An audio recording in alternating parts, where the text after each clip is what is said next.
प्रथम वर्ष के द्वितीय सेमेस्टर के सभी विद्यार्थियों का आज इस कक्षा में स्वागत है। आज का विषय है ईमेल, जो कि कार्यालय हिंदी के अंतर्गत आता है। ईमेल का जो फुल फॉर्म है वो होता है इलेक्ट्रॉनिक मेल। इलेक्ट्रॉनिक मेल से संबंध यही है, मतलब यही है कि डिजिटल चिट्ठी कह सकते हैं। कि पहले ज़माने में क्या होता था कि जो खत लिखे जाते थे, चिट्ठी लिखी जाती थी, डाकिया डाक लेकर जाता था और फिर उस पर भेजा जाता था। कई महीने लगते थे उसको भेजने में। लेकिन आज के समय में ऐसा नहीं है। आज हमारा कंप्यूटर युग है। आज हर चीज़ का डिजिटल हो गया है, तो हमारी चिट्ठी भी डिजिटल हो गई है। तो इस डिजिटल चिट्ठी का नाम ही है इलेक्ट्रॉनिक मेल अर्थात ईमेल। ईमेल का आविष्कार किसने किया था? ईमेल का आविष्कार जो है वो सबसे पहले रे टॉमलिंसन ने इसका आविष्कार किया था। @ का जो साइन है वो रे टॉमलिंसन ने ही दिया था। लेकिन इसके बाद 1872 में शायद 1872 ही है या 78 होगा, उसमें VA शिवा अयोदुरई ने इसमें जो जीमेल है उसका आविष्कार किया था। और आधिकारिक रूप से जब अमेरिकी सरकार ने इसको मान्यता भी दी थी। क्यों? क्योंकि इसमें ईमेल के साथ जो इनबॉक्स होता है, आउटबॉक्स होता है, अटैचमेंट होता है, काफ़ी सारे जो फॉर्मेट होते हैं वो सभी दिए थे और इसीलिए उनको फादर ऑफ ईमेल भी कहा जाता है। लेकिन @ का जो साइन है वो रे टॉमलिंसन ने ही दिया था। अब आते हैं ईमेल के कैसे बनता है ईमेल। ईमेल को बनाने के लिए सबसे पहले हम कंपोज पर जाते हैं। कंपोज ईमेल के दो भाग होते हैं। पहला तो आप ये समझ लीजिए यूज़र नेम और डोमेन नेम। तो यूज़र नेम में आपका नाम आता है। डोमेन नेम जो होता है वो किसी भी संस्था को या क्या दर्शाता है। जैसे कि मान लीजिए हमारा KRPG कॉलेज है, krpg@gmail.com। तो KRPG जो है वो यूज़र नेम हो गया और जो जीमेल है ये सर्वर का नाम है। इससे हमें पता चलता है कि ये हमारा ईमेल एड्रेस है ना। तो इसको हम कहते हैं। और जो .com लगा हुआ है ये कॉमर्शियल का प्रतीक होता है, ठीक है। तो और इसको यूज़र नेम और डोमेन नेम को @ से अलग किया जाता है। अब इसमें जो @ का साइन है ये होना बहुत ज़रूरी होता है। अगर इसमें किसी भी ईमेल आईडी में @ का साइन नहीं है तो उसे वैलिड नहीं माना जाएगा इस ईमेल आईडी को, क्योंकि ये अनिवार्य रूप से होना ही ज़रूरी होता है। ये यूज़र नेम और डोमेन नेम को अलग कर सकता है। डोमेन नेम होते क्या हैं? बहुत सारे डोमेन नेम्स होते हैं, जैसे कि कभी किसी भी ईमेल आईडी के आगे लिखा होता है gov.com, तो वो गवर्नमेंट है। गवर्नमेंट के मतलब सरकारी संगठन है। अगर उसके आगे EDU लगा हुआ है तो इसका मतलब है वो शिक्षा से संबंधित है। .com लिखा हुआ है तो वो कॉमर्शियल से संबंधित है। .in लिखा हुआ है तो उसका मतलब इंडिया से है। तो ये हमारा ईमेल का एक छोटा सा पता है जिसे हम बनाया जाता है। गूगल जीमेल क्यों कहते हैं? ईमेल, जीमेल आपने सुना होगा, हॉटमेल, रेडिफ मेल, ये जो है वो सर्विस प्रोवाइड कराते हैं। जैसे कि गूगल पे बनाई जाती है जो मेल, उसको हम कहते हैं जीमेल, ठीक है। याहू पे जो मेल बनाई जाती है उसको हम याहू मेल कहते हैं। माइक्रोसॉफ्ट पे जो बनाई जाती है उसको हम हॉटमेल कहते हैं। तो बहुत सारे ऐसे ही ईमेल सर्विस प्रोवाइडर हैं जो उनको ईमेल सर्विस प्रोवाइड कराते हैं, ठीक है। जैसे रेडिफ हो गया आपका, याहू, जीमेल, माइक्रोसॉफ्ट, बहुत सारे ऐसे हैं जो एक आउटलुक भी है, ये हमको ईमेल सर्विस प्रोवाइड कराते हैं। अब ईमेल सर्विस में आपको ये समझना है कि अब ईमेल बनाते कैसे हैं, लिखते कैसे हैं उस पर। तो ईमेल में जब जाएंगे तो एक कंपोज का बटन आता है, आपको उस पर क्लिक करना है।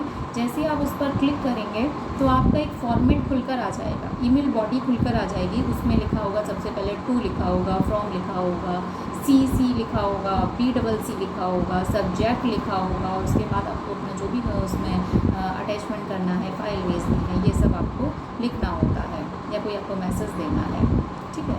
तो ईमेल में सबसे पहले टू का मतलब होता है जहां आप भेजना चाहते हैं रिसीवर को, प्राप्तकर्ता को, ठीक है। जैसे कि आपने कभी कोई एप्लीकेशंस लिखते हैं तो उसमें 2 में लिखता है ना, सेवा में प्रिंसिपल महोदय, प्रिंसिपल का नाम लिखते हैं। तो उसी तरह अगर आपको किसी को भी जो संदेश भेजना है वो आपको भेजना पड़ेगा। दूसरी बात, फ्रॉम में आपका ईमेल आईडी आता है। भाई एड्रेस तो होना चाहिए ना, किस पते पे चिट्ठी जाएगी, तो इसीलिए एक ईमेल एड्रेस होना सभी के लिए अनिवार्य होता है, जिसके पास ईमेल भेजा जा रहा है और जिसके पास जिसको भेजना है, तो दोनों के पास एक ईमेल एड्रेस होना चाहिए। ईमेल किसी पर भी बनाओ, ज़रूरी नहीं है कि जीमेल वाला याहू को नहीं भेज सकता है या याहू पे बना वाला हॉटमेल को नहीं भेज सकता है, ऐसा नहीं है, बस एक ईमेल एड्रेस होना चाहिए। तो फ्रॉम में जो है आपकी ईमेल आईडी आ जाती है। सब्जेक्ट आपको लिखना ज़रूरी होता है, जैसे हम एक एप्लीकेशन लिखते हैं उसमें विषय में लिखते हैं, उसमें बताते हैं हमने ये चिट्ठी किस संदर्भ में हम एप्लीकेशन लिख रहे हैं, उसीलिए ये भी हमको बताना होता है कि जो हम ईमेल भेज रहे हैं वो किससे संबंधित है। कोई इंपॉर्टेंट होगा तो भेज दिया जाएगा। मान लीजिए बहुत सारे हमको ईमेल्स आते हैं, फ्रॉड ईमेल्स भी आते हैं, उनको हम पढ़ते भी नहीं हैं पर वो हमारे पास आते हैं, ठीक है। जैसे कि आपने मान लीजिए ऑनलाइन शॉपिंग कर ली तो एक बार वो आपको बार बार मेल भेजना शुरू कर देते हैं, तो वो इम्पॉर्टेंट नहीं होते हैं, लेकिन अगर उस पर कोई आपका ज़रूरी, मान लीजिए आपका एडमिट कार्ड लिखा हुआ है, तो आप उसको ज़रूर डाउनलोड करेंगे और देखेंगे भी ज़रूर, है ना। तो इसलिए सब्जेक्ट लिखना बहुत ज़रूरी होता है। उसके बाद आपको एक स्पेस दिया जाता है जहाँ पर आप लिख सकते हैं। नीचे उसका एक सेंड का बटन होता है, आप उसको सेंड कर दीजिए। आप उसके संग कुछ भी अगर पिक्चर, प्रोफाइल या डॉक्यूमेंट्स, ऑडियो, वीडियो जो भी भेजना चाहते हैं, नीचे एक साइन होते हैं, उस पर जाकर आप अपने ईमेल में भेज सकते हैं। ईमेल का यही फ़ायदा है कि आप विश्व के किसी भी कोने में बैठे व्यक्ति को अपना संदेश भेज सकते हैं, प्रेषित कर सकते हैं, कुछ ही समय में भेज सकते हैं।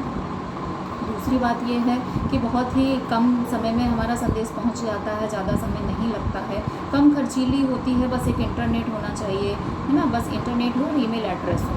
अगर इंटरनेट नहीं है तो आपका मेल नहीं पहुंच पाएगा।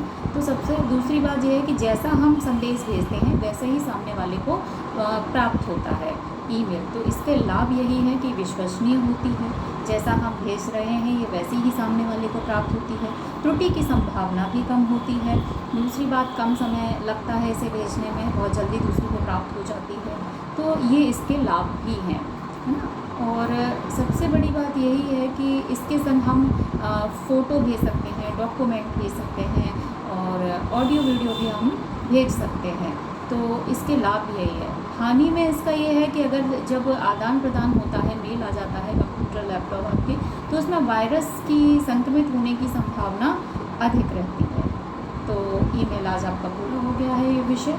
इसमें एक बार आपको फिर से मैं छोटी छोटी तथ्य बता देती हूँ कि जैसे कि ईमेल इलेक्ट्रॉनिक मेल होता है, इसका फुल फॉर्म इलेक्ट्रॉनिक मेल है। इसका काम यही है कि संदेश को बहुत जल्दी विश्व के किसी भी कोने में बैठे व्यक्ति को भेजा जा सकता है ना, और प्राप्त भी किया जा सकता है, ठीक है। इसमें दो भाग होते हैं, यूज़र नेम और डोमेन नेम। यूज़र नेम आपकी आईडी होती है और डोमेन नेम जो होता है वो ये बताता है कि किसके संस्था के तहत हम ये अपना संदेश भेज रहे हैं। डोमेन नेम्स अलग अलग भी होते हैं, ठीक है। ईमेल सर्विस प्रोवाइडर होते हैं Yahoo mail, Gmail, Hotmail, Rediff mail. इसी पर भी बनाई हुई ईमेल एड्रेस हमें बहुत ज़रूरी होता है। ऐसा नहीं है कि जीमेल वाला याहू को नहीं भेज सकता है, ये चीज़ आप लोग देख लीजिए। बस एक इंटरनेट की ज़रूरत होती है और एक ईमेल एड्रेस की ज़रूरत होती है। और इसके लाभ यही है कि विश्वसनीय होती है, कम समय में पहुंच जाती है, समय कम लगता है, त्रुटि रहित होती है। इसके साथ हम बहुत सारे डॉक्यूमेंट्स और अटैचमेंट, ऑडियो वीडियो के अटैचमेंट करके हम भेज सकते हैं। यही इसके लाभ हैं। आविष्कारक मैंने आपको बता दिया, @ का जो साइन है वो रे टॉमलिंसन है और VA शिवा अयुर्दुरई ने एक जो आधिकारिक तौर से ईमेल का प्रयोग किया था, उनको अमेरिकी सरकार ने उनको मान्यता भी दी थी, कॉपीराइट दिया था इस चीज़ का। तो ये सब चीज़ें जो छोटी छोटी चीज़ें हैं, आप इस तथ्य को याद कर लीजिए और इस पर अच्छे से पढ़ाई करिए, मेहनत करिए। आज की कक्षा में इतना ही। Good luck.